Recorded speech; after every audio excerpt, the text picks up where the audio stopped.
portray as like low hanging fruit. We Sorry, got go ahead, Richard. Go ahead, Richard. Oh, no, but and I had something different, but like to the point, I feel comfortable making an assumption about the person who says Jews in an ashtray. I don't think I need to discern whether or not they were being cracked. The statement in and of itself tells me curiosity. it in and of itself lacks any curiosity where I can make some really easy assumptions about that person. And they and in that scenario, if they are willing to say that, should in fact be canceled, you know, in the general sense of the term. Right. So I would just say that to Matt's point. That's a racy example, though. Yeah, that's low-hanging fruit, too, right? Like, I think everybody on this call can exclude someone's coming out saying something, you're like, yeah, get out of here, man. Like, but I don't think that's the tricky part of this, right? I don't think that's where the interesting conversation is. I think it's,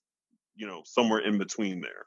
So I have an in-between scenario. In my personal life, I've went out of my way and been really intentional about trying to disarm specifically white people around me so that they did feel comfortable and we could get into conversations like this. And I'm not going to say that in certain situations it backfired, but I've gotten things that were so, and I'll give an example, and I want to ask legitimately the group whether or not maybe I was just being sensitive, but like I've been in situations where people have said things like, because they were comfortable to do so, like, well, you're a little different, or, you know what I mean? Like when, in reference to like me and my personal association with being like Black or African-American, or they'll say things like, the way that you dress, right? And like, because I, have a certain manner of like, or way of dressing about me. And I've had the conversations with them, but like, I think in other scenarios, if somebody who didn't know who these people were, they might take that as that person being biased or not being sensitive. But I don't know, like, and I'm legitimately asking the group, like, am I creating space for people to say things that I shouldn't allow for them? Or am I doing the right thing and creating an environment where people feel comfortable to say things like that to me? And then we can have a conversation like, well, I can ask the question, well, what do you mean by that? To the extent it's education. Hold on. Go ahead, Steve. We got Steve. Yeah, we got Steve. Breaking the rules now. Breaking the rules. Didn't see your hand there, Steve. Hey, but no, just a couple of things. I'll work my way backwards. With Richard, with what you did, I see it as a good thing. Creating space, something that happened to me, even amongst our own, even amongst Black folks. Because of the way I spoke, because of my mannerisms, because of the way I came up. I came up in Greenwood Apartments, which was called the Projects. And it was a number of times I was in conversations where the projects would come up and they were talking about those people there, those people in the projects, and they were this, that. I said, whoa, back up. You're talking about me. They said, what do you mean? That's where I live. That's where I grew up. That's where I lived at the time. And then there's this shock. Because it's like my characteristics, there's no way you could have found, my characteristics in a person that lives there according to where their mindset is. So they were totally oblivious. Now, I didn't just beat them up or anything. I stopped them real quick, and I was very, very, very, very stern on my stance. But it did open them up to realize that, whoa, there's more to this population, even though we're talking about one little community.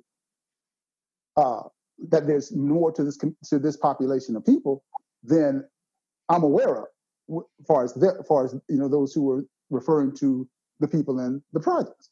So those that didn't know, that didn't truly, that call you different, the reason they're calling you different is because they don't realize that you are a component of our people. Right. Your characteristics are a part of it. They're thinking that you're not. They're thinking they've got a description of who we are blocked off, and you don't fit in that block. Absolutely. When in all actuality, yes, you are part of that block. Right. As long as it's educational, right? Like as long as you're getting something good out of it. Like if you think that and you're educating, like, hey, look at it this way. I am a part of that group, and there's more people like me than you think. Not everybody. then I feel like there's good benefit in that, right? Like, I think you're doing the right thing when you do that, right? Like, to Steve's point. I think. Okay. Yeah. And to finish up, just actually, I'm just kind of working my way back. Because when you made mention of, because I'm really going back, when you made mention of Jews in an ashtray, I'd never heard that term before in my life. And, my humanity just got stirred up when I heard that term. I'm like, God damn, so that really hit me, and really hit me hard, because I've heard a number of things dealing with my people, dealing with hanging, burning, all kind of things, and all kind of derogatory terms about the torments that happened with my ancestors. Now, so like with that, we all agree that that's something that you deal with quick, fast, in a hurry, and cut, But see, there's the thing of understanding, does the punishment fit the crime? And looking at it from that standpoint, that particular statement, the punishment of cancel is truly appropriate, because that's entirely too extreme. It's like, okay, there's a level of humanity that someone has to gain in order to have a real conversation. To say something that deplorable about a group of people suffering, it's like, okay, because I like I said, literally the first time I ever heard that statement in my life, I've never heard that before. And nothing hit me. So if someone literally came to me and said that, I would have a real problem with them. And from there, it's real hard to have that kind of conversation. It's really hard for me to go from talking about, Jews in an ashtray to, because I got to get myself together now. Because you hit my humanity entirely too hard. You hit my humanity entirely too hard for me to have an intelligent conversation. I got to collect myself, because I literally had to collect myself after hearing that statement. But I'm hitting. Then I just want Matt put his hand up. Then Yep. I got you. I mean, just to answer your question, Richard.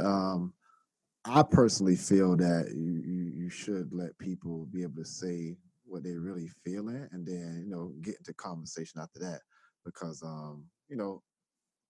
people either way, because the reason I say that, because either way, whether they say it publicly or not, I mean, the only way you know is when they say it. But obviously they've thought about this and had these feelings before, said shit like on the inside. So it kind of comes out. And I think that you learn a lot about people by just letting them speak. And if you really care about somebody, if you're around them, if you're concerned like that, then you'll have a real conversation about it. Now, if you don't kind of care about somebody like that, it's kind of like you either gonna just take off on them or just be like, I don't really know this person like that, so I'm out, or whatever like that. So I mean, it's like in your case, when you say people that you consider your friends, I would think that let them say what they feel, and then if you're kind of like, okay, let's get into this, then it's a means of opening that gate up or opening that door up to have them conversations at that point. That's how I personally feel. Yeah, and I think that in that exchange, I just do want to be clear. I do think that's reckless and wildly inappropriate. And I agree with you, Steve. That's where I would go directly and immediately. Like, that's not, that's almost a hate speech. But that being said, I think rarely do we have the dynamic develop where somebody says something like that. I think to Adam's point and Richard Sharp's example, it's not always, but more often than not, it's borderline. It's something that is a bit offensive, but like is maybe ignorant or, born of just that ignorance or curiosity or just not knowing, not being familiar with. So I think that, how do we not cancel that person? How do we guide that conversation? Like, where does it go? How do we prevent it from devolving into something that's not productive or helpful in any way?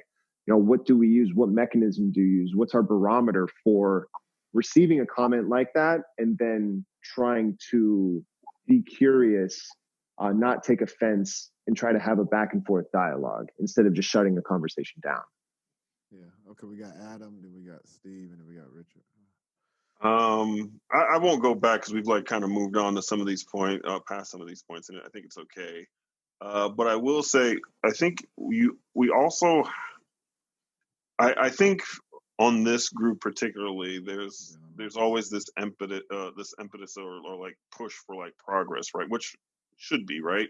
Move the needle forward, get better, do better, make, these social interactions more pleasant and more educational for everybody involved.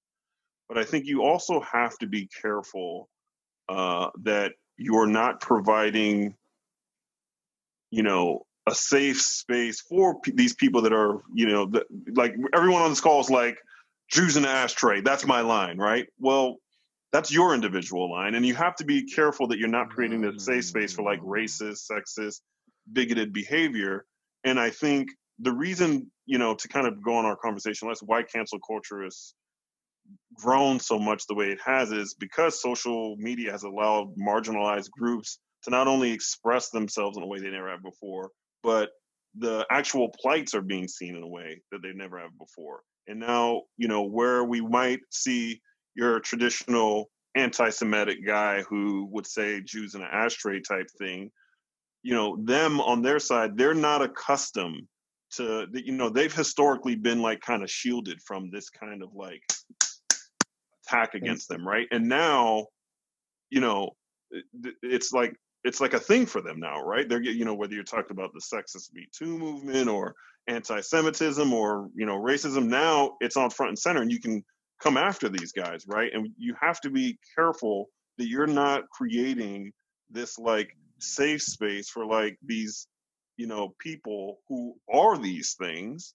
and, kind of couching it in this, discussion of progress or education or whatever the case is, right?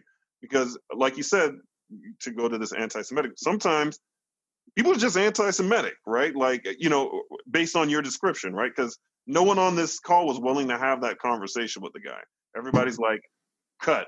No, I'm not talking to that guy. Well, your line is you're saying that makes him anti-Semitic, but that's your individual line, right? Somebody else might find something that, may have more personal experience with this. They might find just simply saying that the Holocaust isn't real.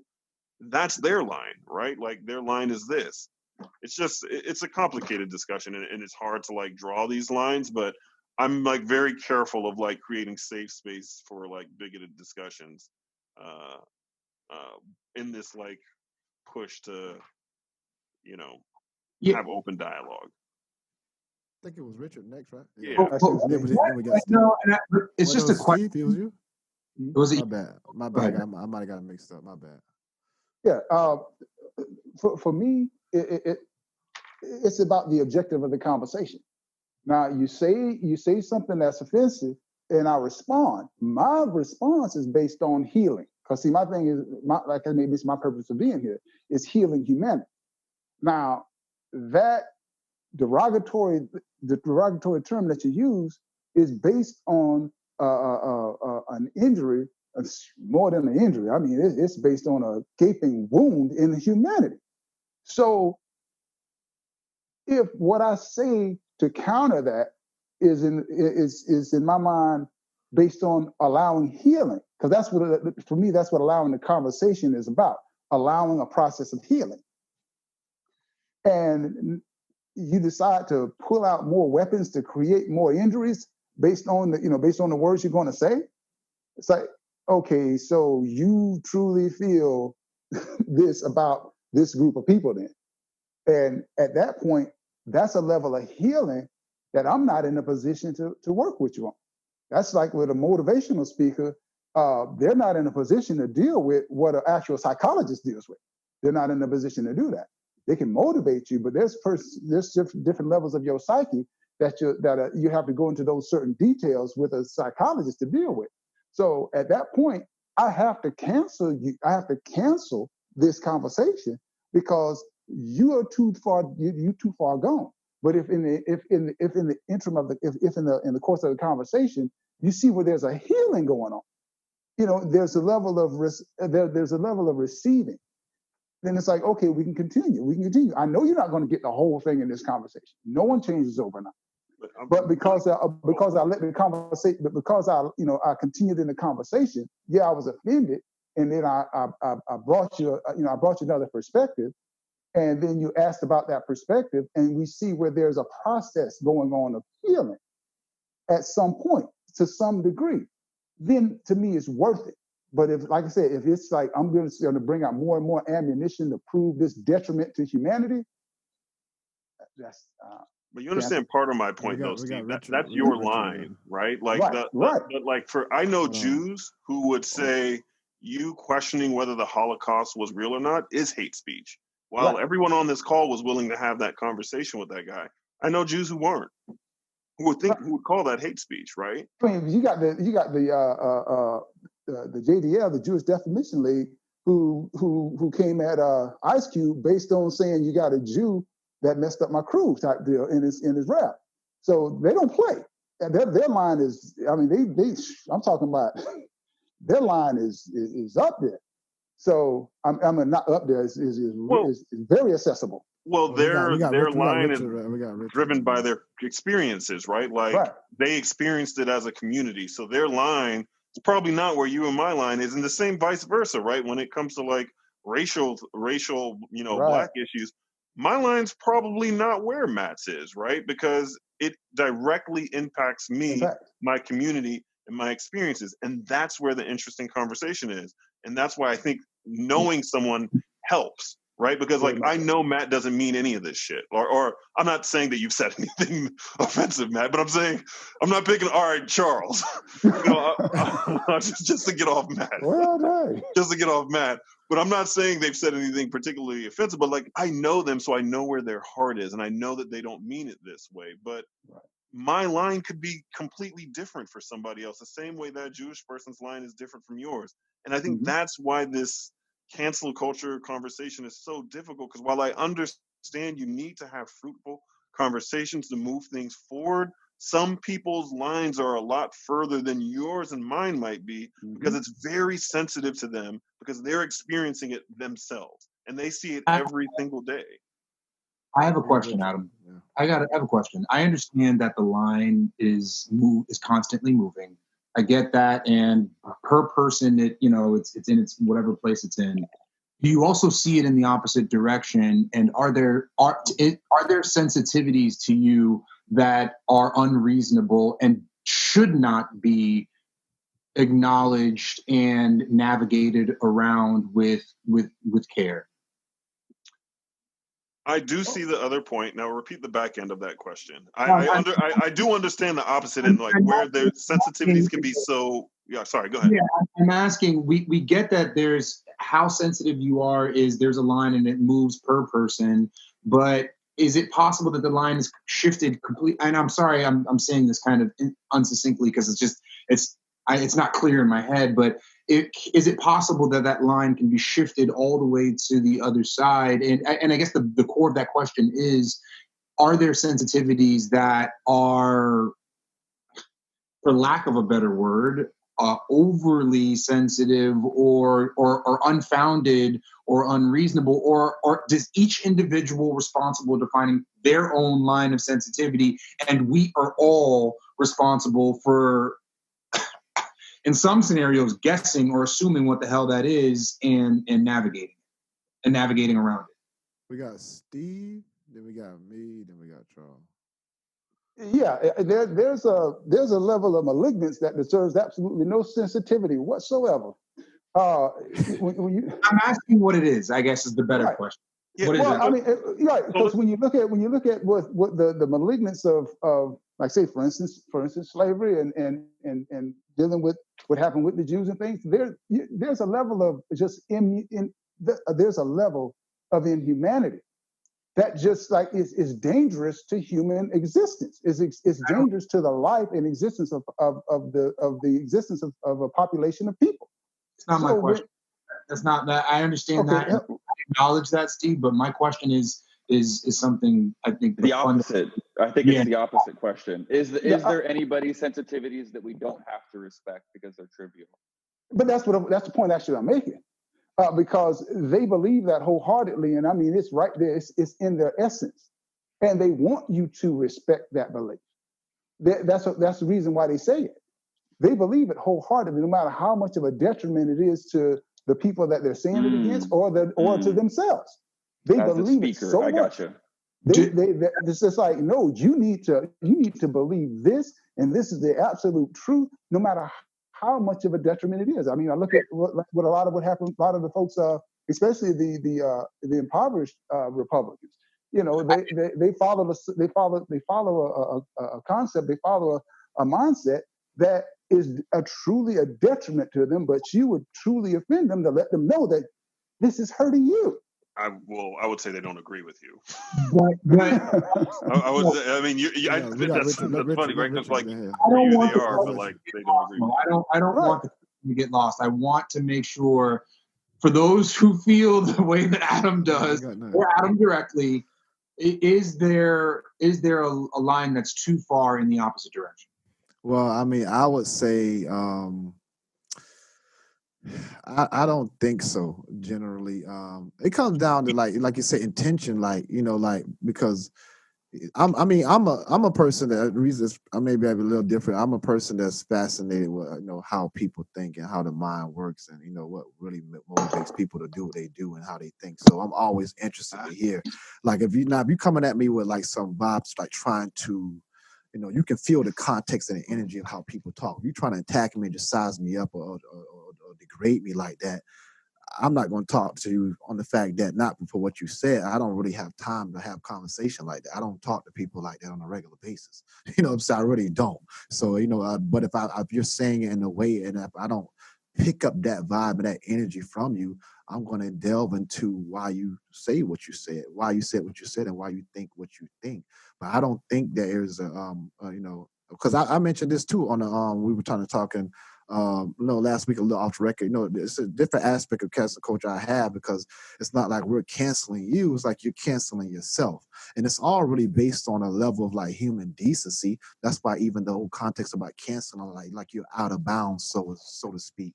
So that's like a level of decency that's going to determine what you're going to quote unquote cancel or not. But I was coming from the angle of like, I'm not really canceling you. Like, if we're operating to say like, hey, we're trying to operate in a certain level of decency and move forward and help and have real open conversation and be honest and without insulting and being disrespectful, and you coming with that vibe, like you canceled yourself, man, because we're not on that shit.